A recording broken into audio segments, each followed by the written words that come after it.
World cup तो देखें, पाकिस्तान हार गया, वर्ल्ड कप से तो निकल गया। आप मुझे बताएं अब। हाँ। आज मैं बनती हूँ आपकी स्पोर्ट्स जर्नलिस्ट। अच्छा, सही है। तो चलिए जी सवेरा मुझे बताएं, हाँ, वर्ल्ड कप से पाकिस्तान निकल गया, कैसे तासुरात है आपके? ऑब्वियसली बहुत सैड है, बहुत दिल बहुत दुखा हुआ है, बहुत सारी चीजें।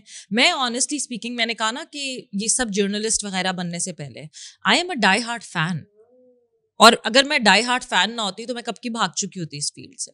सो मुझे बहुत दफ़ा मेरे जो सीनियर्स हैं उन्होंने कहा, जब शो शुरू करना होता था, जनरली जब भी शोज पे हम बैठे, चाहे 2 होस्ट भी हों, तो मैं शो शुरू करती हूँ।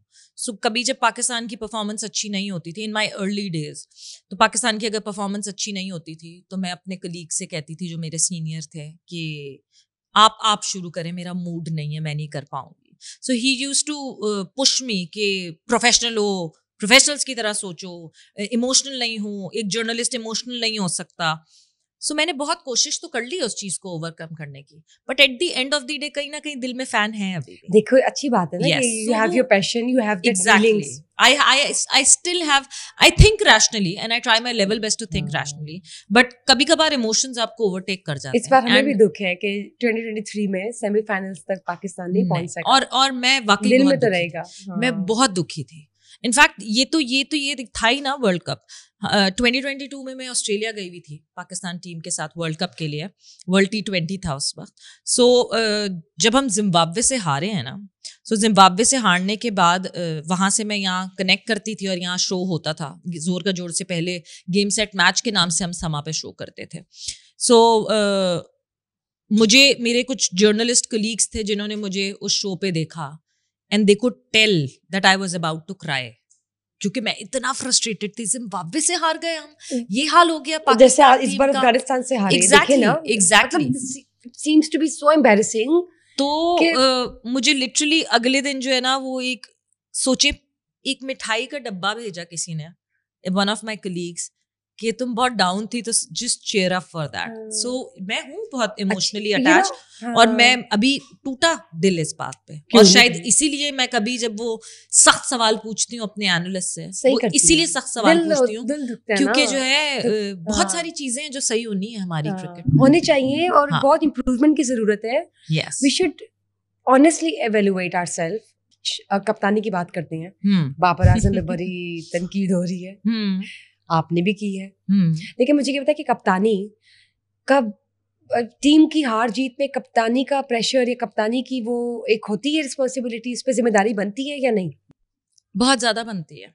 कप्तानी की रिस्पॉन्सिबिलिटी इसलिए बनती है क्योंकि वैसे तो लोगों, सबसे पहले मैं ये बता दूं कि लोगों को बड़ा मुझसे इख्तलाफ रहता है कि वैसे मैं बाबर के बहुत खिलाफ हूँ या मैं बाबर को बहुत क्रिटिसाइज करती हूँ। ऑनेस्टली स्पीकिंग, मैं बाबर से बहुत एक्सपेक्ट करती थी, और उस एक्सपेक्टेशन की वजह से जब वो उस एक्सपेक्टेशन पे नहीं उतर सके तो that hurts. That hurts. That's something you want to talk that makes about. me angry about it कि मे बी ये लड़का कर सकता था, और because the kind of mind that he had during his batting. So I remember जब बाबर पहली दफा कैप्टन बनके and he was going to the first tour as a captain, तो हम ये टीम दुबई एयरपोर्ट पे थी, मैं कहीं से ट्रैवल कर आ रही थी, तो मैं भी दुबई एयरपोर्ट पे थी। सो कोई 3-4 लड़के and we bumped into each other.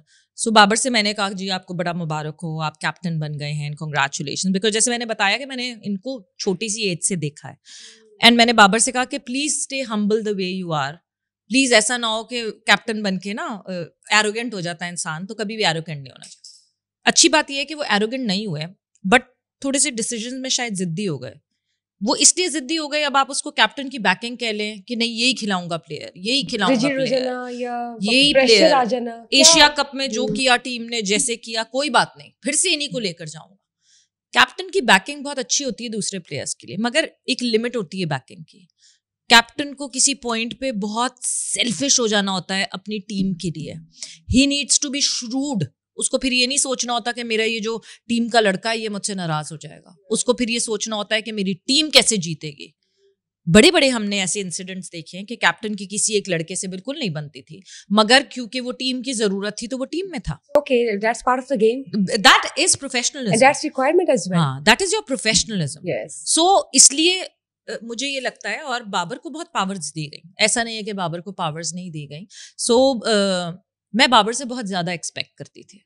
I think sometimes you have to be bossy and that's totally fine because you have इतनी जिम्मेदारी, इतना प्रेशर पे पूरे मुल्क का, ये आम बॉसीनेस की बात नहीं हो रही, पूरे मुल्क का प्रेशर है। एक अकेले चुने गए हो टू बी द कैप्टन, तो फिर वाइज डिसीजंस तो बनते हैं। That sport, captain of that sport, जो जिसके साथ दिल धड़कता है हमारी लोगों की जान है, मतलब मैं सोचती हूं इमेजिन कि आप कितनी बड़ी चीज हो, मतलब एक तरफ आप प्राइम मिनिस्टर ऑफ पाकिस्तान कह ले और दूसरी तरफ आप कैप्टन ऑफ टीम पाकिस्तान कह ले, एक ही जैसा स्टेचर जैसे पीएम है तो वहां पे हुई, यू राइट। सो इतने बड़े आप अगर ओहदे पे हैं, सो आपको उतना ही, one should know their value, आपको उतना ही तगड़ा होना चाहिए डिसीजंस ले। और जब अल्लाह ने आपको इतनी सीट दी है, then you have to be, you know, इंसाफ करें उसके साथ, इंसाफ करें, बिल्कुल अदल इंसाफ के साथ चलिए। और कुछ सोच के आपको चुना गया है, तो ये नहीं सही कर रहा मेरी टीम के लिए, कोई बात नहीं, रेस्ट करो, प्लेयर को बिठाएं, दूसरे को खिलाएं। Too much leniency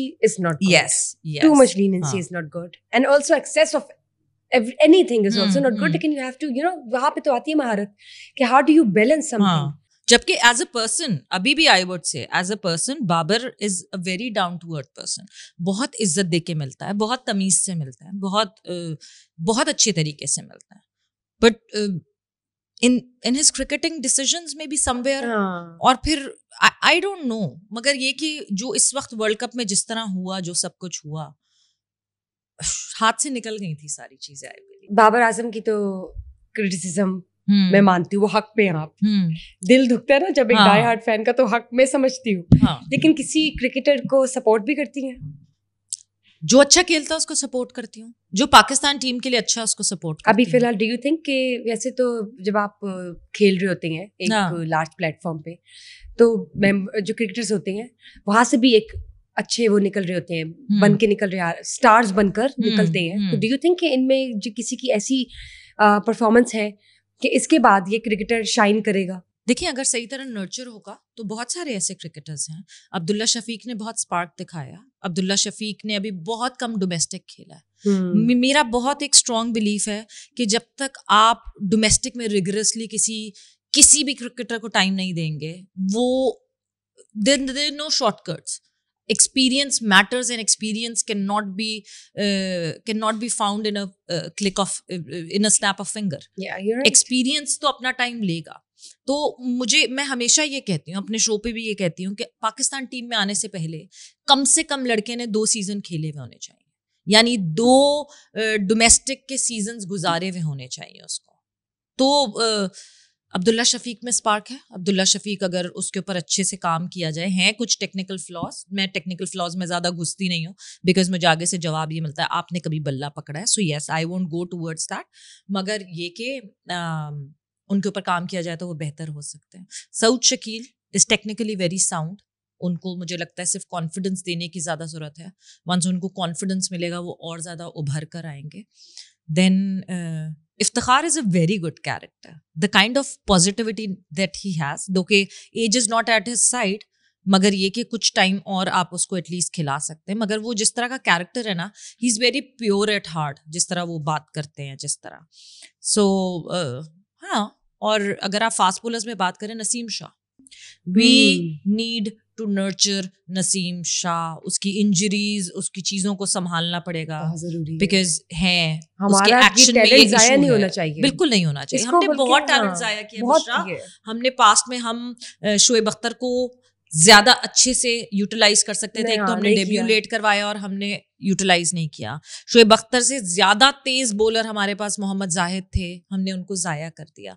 सो हमने बहुत टैलेंट जाया किया। इस 23 वर्ल्ड कप के बाद I think and I personally believe, and of course I think you will second my opinion as well, कि now we need development, we need grouping, we need such ideas and strategies जो कि Pakistan cricket team को थोड़ा आगे लेकर आए, थोड़ा बेहतर करे। बिल्कुल। अफगानिस्तान से हार जाना is a shame. It's not a shame. I believe they played brilliantly well. They're learning so fast. वो नहीं घबराए हमारे साथ खेलते हुए। डेडिकेशन तो है। They don't think they are number one. उनके पास उन्होंने वो अपना गुमान दिमाग पे नहीं चढ़ाया हुआ कि हम तो कोई हमें सिखा नहीं सकता, हम नंबर हार्ड वर्क है उनका। Yes, so they are open to, they are ready to adapt things. तो बहुत फर्क पड़ता है। Smart learners. Yes. Shaheen Afridi कप्तानी के मजबूत तरीन कंटेंडर बनते जा रहे हैं। क्या ख्याल है आपका इस बारे में? सही हो रहे हैं? क्यों बनते जा रहे हैं कंटेंडर? कौन बना रहा है उनको कैप्टनसी का कंटेंडर? शाहीन की तो अभी फिटनेस सही है कि नहीं है? शाहीन इंजरी प्रोन है। एक फास्ट बॉलर जो कि अगर इंजरी प्रोन हो तो उसके लिए बड़ा मुश्किल हो जाता है। हाँ, मे बी शायद सिर्फ T20 फॉर्मेट के लिए शायद आप सोचें तो T20 फॉर्मेट के लिए वो कंटेंडर होंगे कैप्टनसी के, बट पता नहीं क्यों। मैं, if you ask me, I will be brutally honest, मुझे ये लगता है, देखें जब हम वर्ल्ड कप की बात करते हैं ना, आपने भी मुझसे पूछा Babar Azam, I would not just only blame Babar Azam. I would blame the complete think tank of Team Pakistan. And the think tank is Babar Azam, Mohammad Rizwan, Shaheen Shah Afridi and Shadab Khan. These are the 4 strong pillar of Pakistan team. So these are the think tank. अगर हम नहीं जीते हैं तो इन चारों का कसूर है, क्योंकि अगर बाबर ने नहीं सही कुछ डिसीजन लिया तो ये तीनों कहाँ थे? इन तीनों ने क्यों नहीं उस वक्त मदद की बाबर की? सो जब इन चारों का कसूर है तो इन चारों में से किसी को भी कैप्टन नहीं बनाना चाहिए, बिकॉज आप फिर ये प्रेसिडेंट सेट कर रहे हैं कि अच्छा जी अगर किसी को हिलाना है तो हम हिला दें किसी को और हम खुद कप्तान बन जाएं। ये पास्ट में होता रहा है, ये नहीं होना चाहिए फिर से इस टीम। 100% बात की। सो जो सीनियर प्लेयर्स हैं, मेरा ख्याल से उन सीनियर प्लेयर्स में से किसी को कैप्टन नहीं बनाना चाहिए और इतना स्ट्रॉन्ग सिस्टम लेकर आना चाहिए कि अगर आप किसी और यंगर प्लेयर को या किसी सीनियर प्लेयर को जो टीम से बाहर है उसको आप कैप्टन बना के ला रहे हैं तो आप इतना स्ट्रिक्ट चेक रखें कि वो दूसरे लड़के उसके साथ कोऑपरेट करें और उसको सपोर्ट करें कि पाकिस्तान जीते, because at the end of the day it is just what Pakistan team needs, it is not what we need or what the players need. What's the requirement? Exactly, बिल्कुल बिल्कुल। इमाम उल हक की बात बताएं। इमाम उल हक भी आपको लगता है कि होना चाहिए नेक्स्ट कैप्टन या नहीं? इमाम नॉट एट ऑल, नहीं। इमाम तो सिर्फ खेलते ही, मतलब ओडीआई में देखें वो फखर ने नहीं कुछ किया तो इमाम एक्सपोज हो गए, इमाम की टेक्निक एक्सपोज हो गई, इमाम ने नहीं किया क्योंकि जिस वक्त फखर कर रहे थे ना उस वक्त फखर उनको मार्जिन देते थे to take his sweet time and then charge. फिर पास्ट कुछ साल, अभी जो पिछला साल है, अगर हम उसमें कहते हैं जी इमाम ने इतने रन्स किए हैं, ये रन्स किए हैं, तो हमें ये रियलाइज करना पड़ेगा कि जिस तरह की विकेट्स रमीज राजा की टाइम फ्रेम में बनी थी, those wickets were belter of a wicket. Highways का नाम दिया था उन विकेट्स को दुनिया भर ने। सो हाईवे पे तो कोई भी बैटिंग कर लेगा, कोई भी रन्स बना लेगा। तो मुझे ये लगता है कि नहीं, इमाम तो बिल्कुल भी कंटेंडर नहीं है कैप्टनसी के, होने भी नहीं चाहिए।